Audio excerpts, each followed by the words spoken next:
What happens when a no-nonsense television host refuses to roll over for one of the most polarizing figures in modern media, a man who built an empire out of victimhood? In less than a minute, a single line of questioning shattered the carefully constructed illusion, leaving millions of viewers watching a prince completely unravel in real time. Greg Gutfeld settled into his chair that night, outwardly composed, giving no indication of what was coming. The studio hummed with anticipation as Prince Harry made his entrance. The crowd clapped politely, cautiously, as though they could already sense the tension beneath the surface. "Thanks for having me," Harry said, lowering himself into the guest seat and straightening his jacket with the practiced ease of someone who expects rooms to adjust to him. "Glad you could fit us in," Greg replied, that familiar smirk already forming, the one that tells you the gloves are coming off. The opening minutes played out predictably enough. California life, current projects, surface-level pleasantries. But Gutfeld hadn't come to trade talking points. He had other plans entirely. "Let me ask you something." Greg leaned in, his tone pivoting from casual to pointed. "You've spent years tearing down the institution that raised you, the family that handed you a life most people can't imagine, and yet the title stays. Walk me through how that logic works." The room went cold. Harry's smile flickered before snapping back into place. "That's an oversimplification, Greg," he said, his voice betraying the effort it took to stay level. "You don't understand the complexity of what I've lived through." "Then help me understand," Greg pressed. "Because from the outside, it looks like you want every advantage that comes with being a prince. The access, the platform, the deference, without any of the obligation attached to it." Harry shifted in his seat, jaw tightening. "That's not fair. I've been completely transparent about my struggles, the trauma, the pressure, what it's like having zero privacy." "You're right. I don't know what that's like," Greg nodded. "But I also didn't choose to go on camera every few weeks to detail how miserable my privileged life is from inside a Montecito estate. Most people work through their pain quietly, maybe with a therapist, not with a streaming deal." The audience reacted, a ripple of gasps and uneasy laughter spreading across the room. "This is precisely the kind of dismissiveness that makes honest conversations about mental health impossible," Harry fired back, his voice climbing. "You're reducing real suffering to a punchline." "I'm not reducing anything," Greg said evenly. "I'm asking why your suffering ranks above everyone else's. Millions of people carry trauma. They don't walk away with memoir contracts and sold-out speaking tours. They just get up and handle it. My circumstances are different," Harry insisted, leaning forward now, composure visibly slipping. "The scrutiny, the global exposure, the family dynamics. It's simply not the same as what an ordinary person experiences." "And there it is," Greg said, pointing with a slight smile. "Ordinary person. You said it yourself. You don't consider yourself one of them, and yet you spend every interview pretending you do." "That's not what I meant," Harry said, but the words came out hollow. "I think it's exactly what you meant. That's the core of the problem. You want the public's empathy, but you also want them to remember you're exceptional. You can't keep both." Harry's grip tightened on the armrests. "You're twisting everything I say." "I'm playing it back to you," Greg replied. "Look, losing your mother the way you did was genuinely devastating. Nobody's questioning that. But you're a grown man. At some point, the story has to stop being everyone else's fault." "My choices," Harry's voice cracked with disbelief. "You think I chose to be born into that machine? That I chose what it did to me? And yet you keep feeding it," Greg observed. "Every documentary, every chapter, every sit-down interview, you can't stop circling back to the thing you claim destroyed you. If you truly wanted out, you'd be out. But you're not. Because without that wound, you don't have a brand." The studio fell into a heavy silence. Then Harry stood up abruptly, color rising in his face. "I'm not sitting here for this," he said, voice trembling with restrained fury. "You don't have to," Greg agreed, not moving an inch. "That's free will. But you came onto this show knowing exactly what it is. Did you genuinely expect me to spend an hour nodding along while you ran through your grievances?" "This isn't about grievances," Harry snapped. "This is about basic human decency, something that's obviously beyond you." "Basic decency," Greg echoed slowly. "That's a bold thing to say from someone who aired his family's most private moments to a global audience for profit.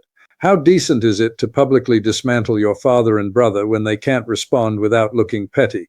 "They have the entire British press covering for them," Harry shot back. "And you have Oprah, Netflix, major publishers, and every talk show in America lining up to hand you a microphone, Greg returned. You are not the underdog in this story, Harry. You're a celebrity who confuses criticism with persecution. Harry stepped toward the desk, finger extended. You sit here behind your desk making jokes about people you've never met, lives you've never lived. It's easy to be smug when nothing's ever really been on the line for you. Greg rose to meet him. Nothing on the line? You mean like building a career without a last name that opens every door? Without a title clearing the room before you speak? Yeah, you're right.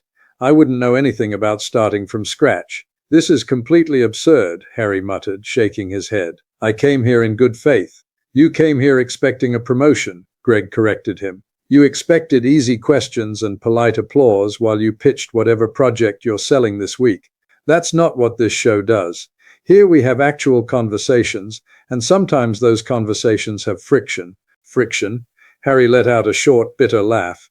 This isn't friction. This is ambush journalism.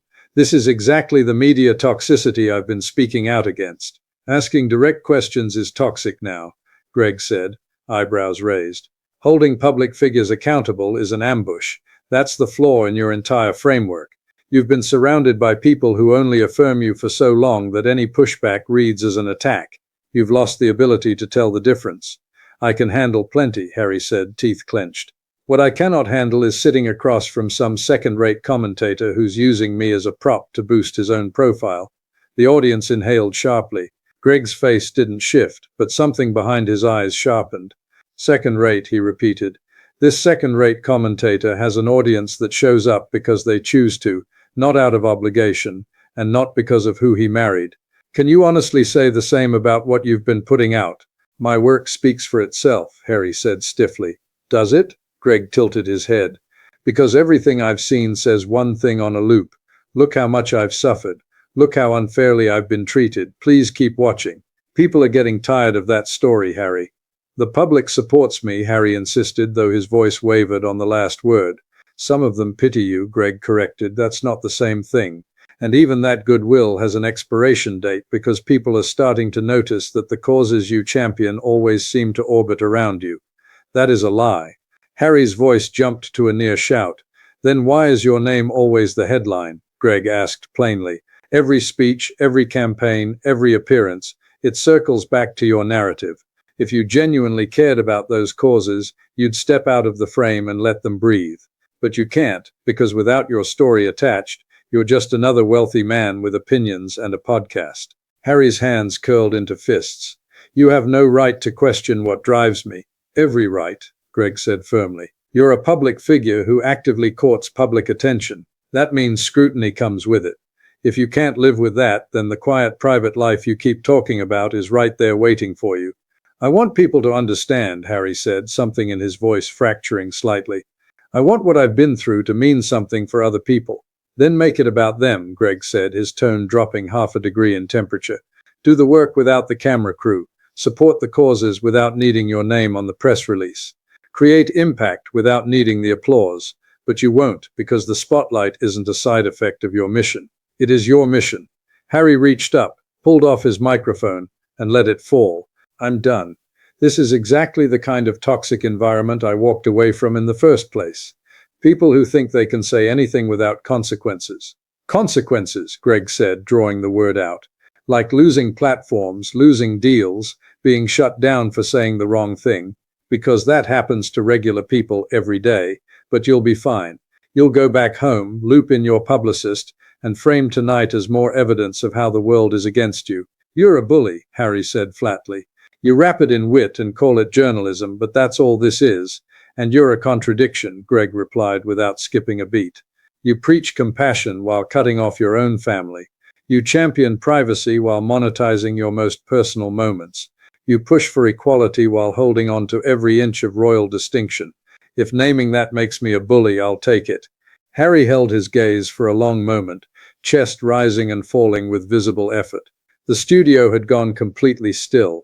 I never should have come here, he finally said. Probably true, Greg agreed, but you did. And now the people watching know something your PR team works very hard to prevent.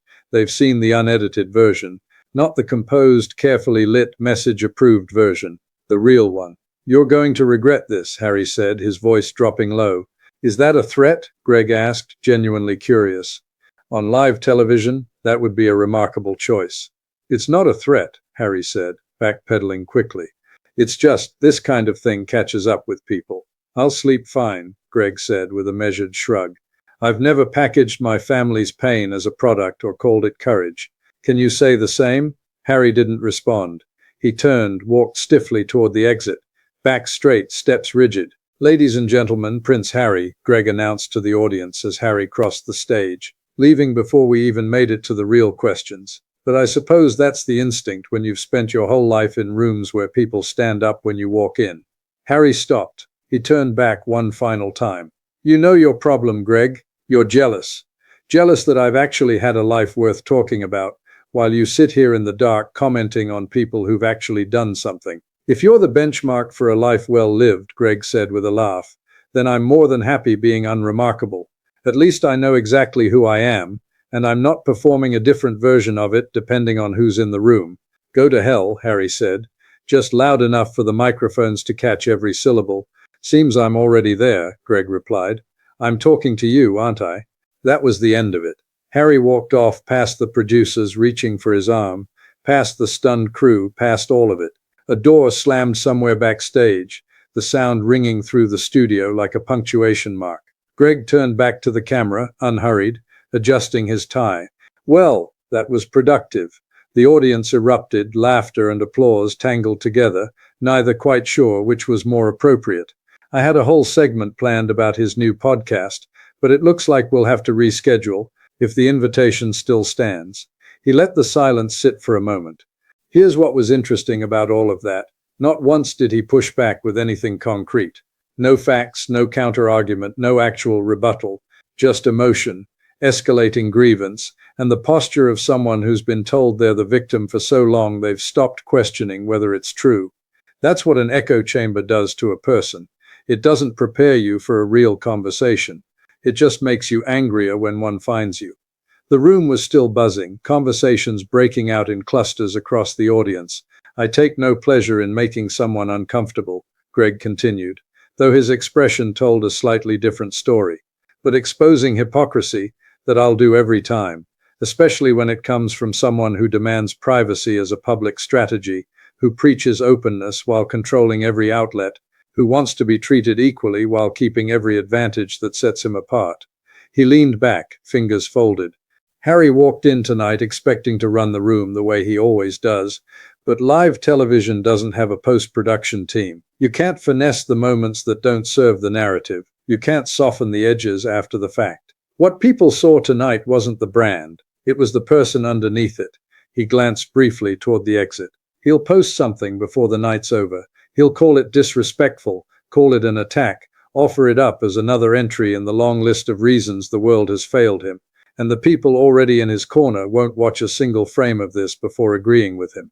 But the ones who do watch, they'll see something simple, a man who's extraordinarily comfortable giving criticism and completely unprepared to receive it. He looked directly into the camera. That's not bravery, that's not honesty, that's not speaking your truth, that's just wanting the final word forever. The applause built as Greg signaled the break. "We'll be right back. The panel has thoughts, and honestly, so do I. Don't go anywhere. This evening just became a lot more worth discussing." The cameras cut away. Greg sat back, composed, unhurried. Around him, the crew moved in controlled chaos. Producers on phones, staffers trading wide-eyed looks. The clip had already started moving across social media, taking on a life of its own, before the commercial even ended. But none of that seemed to register with Greg. He'd come in with a job to do and had done it. No softballs, no deference, no performance of reverence in front of a title. Just questions. Uncomfortable, direct, fair questions. Meanwhile, somewhere backstage, the other half of that story was unfolding. A man who'd built an identity around being misunderstood, now more misunderstood than ever, and entirely unable to see why. When the cameras came back, the panel was ready, but the defining moment had already passed, written in real time without a script, without an edit bay, and without anyone bowing on the way in. Just a host who wouldn't, and a guest who expected him to.